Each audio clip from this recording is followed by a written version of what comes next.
It's February, and love is in the air. But not if you're in a relationship with the wrong sales platform. Don't worry, Sales Hub from HubSpot is here to help. It's an all-on-one platform that helps teams prospect smarter, boost revenue, and scale better. Plus, it's easy to learn and free to start. What's not to love about all that? It's time to break up with your old sales platform. With Sales Hub, closing deals is no big deal. Head to HubSpot.com/sales right now.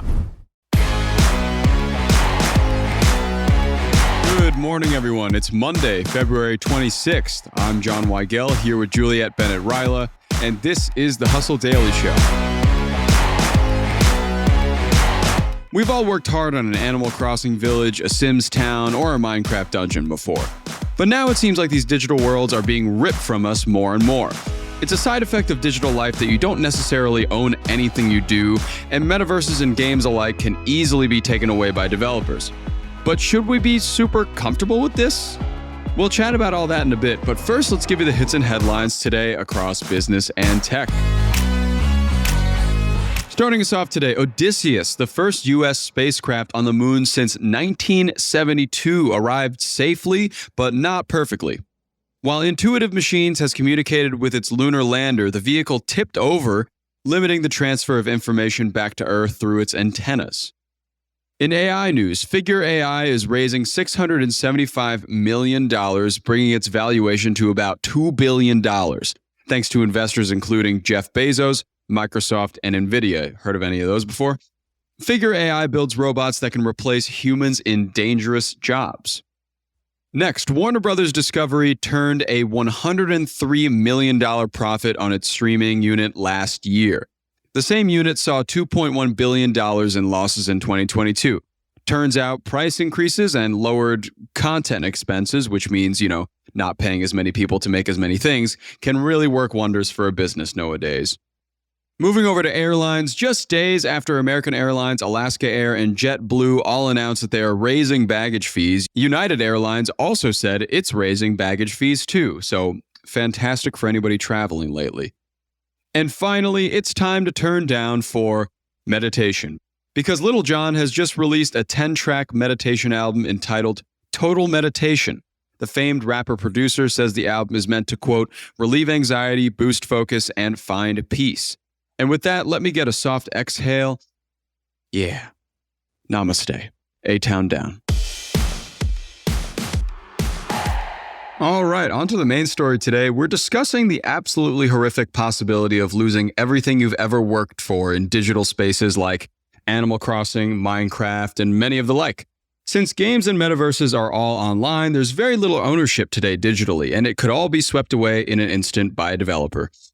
Juliet, what are some examples of this, and have they happened already? Yes, there are numerous examples, a ton of MMOs, which of course are multiplayer games, Star Wars Galaxies, A City of Heroes. We saw Microsoft shut down Old Space VR. That was a VR social platform where you could go hang out in various worlds as a VR avatar. But right now, the hot one that we're talking about is actually a mobile game called Kim Kardashian Hollywood. Ooh, yeah. That game has been around since 2014. Apparently, Kim Kardashian was once very deeply involved in the game, but now she wants to focus on her other passions. So that game is shutting down, and the Wall Street Journal spoke to a bunch of players who were pretty upset. It was not an unsuccessful game. It had a loyal fan base. It made money, and a lot of these people were spending in-game currency, which they paid real money for, on dream houses, private jets, designer fashions, all these things for their avatars and more. And now they're going to lose it all. So they are circulating online petitions to save their online dream life. Yeah, that's kind of terrifying. It's a similar feeling that I feel maybe Gen Z or maybe millennials have nowadays with TV and like streaming shows, because if you invest a lot into one season of a program and it just isn't the most watched thing on Netflix within the first day that it drops, chances are you'll probably just never see it again. And it seems like that's kind of moving over to this world of digital in terms of like gaming and metaversing, and everything's kind of temporary now, and it only depends if it really takes off, or I guess in Kim Kardashian's case, if the creator wants to work on it more, which they may not. Right. And it's totally unpredictable, because we are seeing this happen across multiple spaces. We're seeing it happen with music. We're seeing it happen with movies, TV shows, games.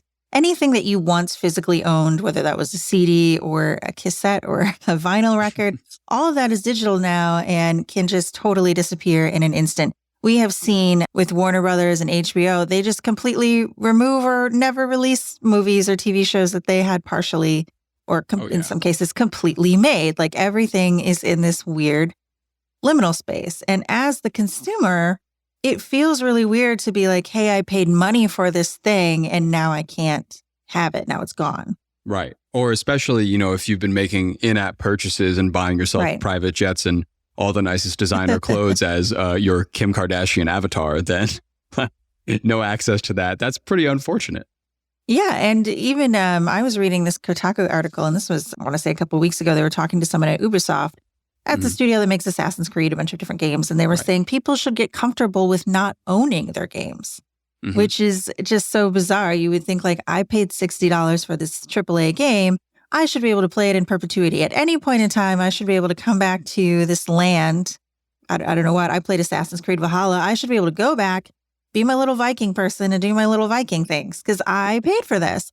But exactly, apparently not. Yeah, and that's kind of the crazy thing because I've been definitely a huge curmudgeon in the fact that gaming is moving more towards digital and download only. I'm just a big fan of like physical ownership of games. Like I still got my like GameCube over there. I got like my Switch over there. I love a physical copy of something because that's ownership and you don't just borrow it.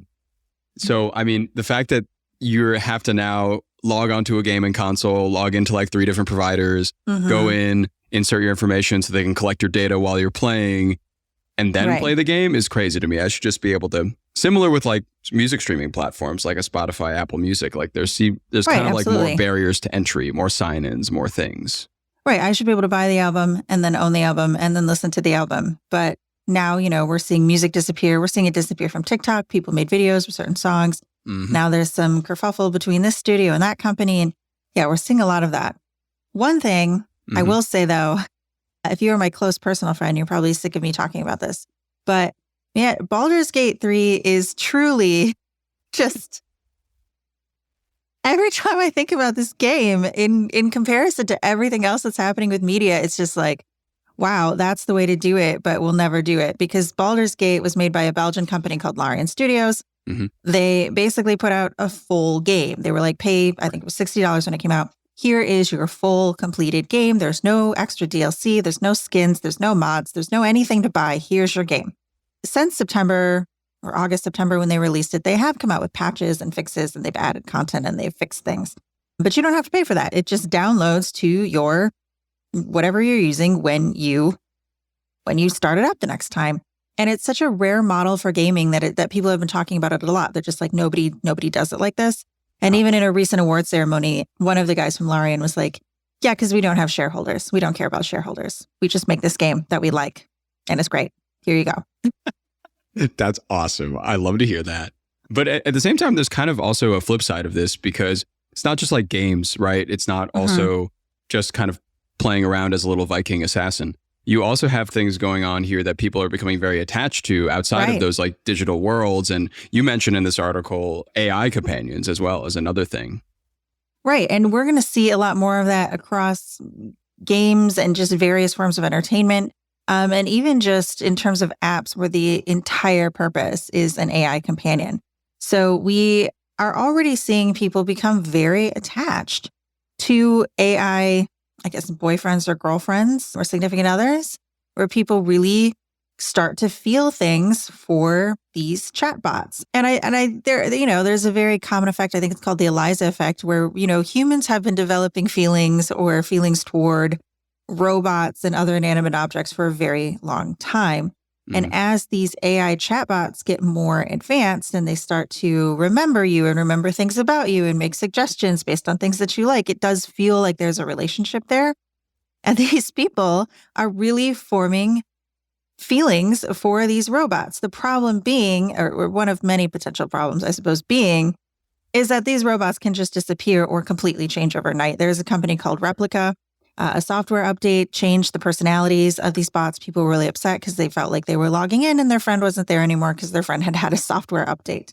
And there were a couple other platforms, Soulmate being one, Forever Voices being another, they shut down, and then people just completely lost what they felt like was a friend or a companion kind of overnight. Yeah. And it does sound like there's also another potential issue here that I haven't really heard of yet, but could happen in the future, that if, there are one of these service or companion services that you pay for, you really wouldn't be able to do anything if the price is raised and, if Right. you were kind of caught in a bind and in love with this robot, you would kind of have no choice but to pay more for that service if the price was raised. So something like that, I could definitely see being an issue in the near future with this sort of thing. Right. And we've seen people spend exorbitant amounts of money, especially children and teens, on these games and on these, metaverse social platforms that try to get them to constantly be spending more money. It's not enough just to like go to this world or this MMO where you have these other people that you can connect with and you have sort of this second life where you, have a really cool avatar and you can do all these things with your online friends and find people that you connect with. That's not enough. Now it's all like, well, buy the little coins so you can buy the latest avatar, so you can buy the whatever, or you can gain access to this area where your other friends are. Like, it really is sort of like this weird vicious cycle where your people are lonely in real life. You're creating alternatives for that online. And then now you control this online space, which you can take away or change at any point in time because you're the developer and you said so. Yeah. I mean, it's like a real life relationship, I guess, right? The more you invest, the more you have at stake. So, I mean, I guess it replicates that in a way, but this is just, it has the opportunity to be pretty economically intense in the years coming. Yeah, and we haven't really had a conversation about what responsibility these companies that are creating AI companions have to their consumers or creating these really intense MMO metaverse style worlds where there is AI or where there is interaction with other people. Like, we really haven't talked about, like, can you just turn off somebody's best friend that you gave them as a solution to loneliness? There are books being written about this right now, I'm sure. But yeah, I mean, we'll see where this goes. I mean, I just hope that my Animal Crossing island does not die anytime soon. Right? If someone came to me and said, we're going to, because some of these games take hundreds and hundreds of hours to get through. If someone was just like, I see that you've put 100 hours into Witcher 3, but now we're taking your save file away and you have to start over. I'd be so Oh my God. Do not touch my girlfriend's Stardew Valley. Do not touch it. That's sacred. All right, that'll do it for us today. Thanks for tuning into the Hustle Daily Show. We're a proud part of the HubSpot podcast network. Our editor today is Ezra Tripiano, and our executive producer is Darren Clark. We've got a lot more tech and business coverage in our newsletter. If you're not subscribed, go get yourself signed up at thehustle.co/email, and we'll see you tomorrow.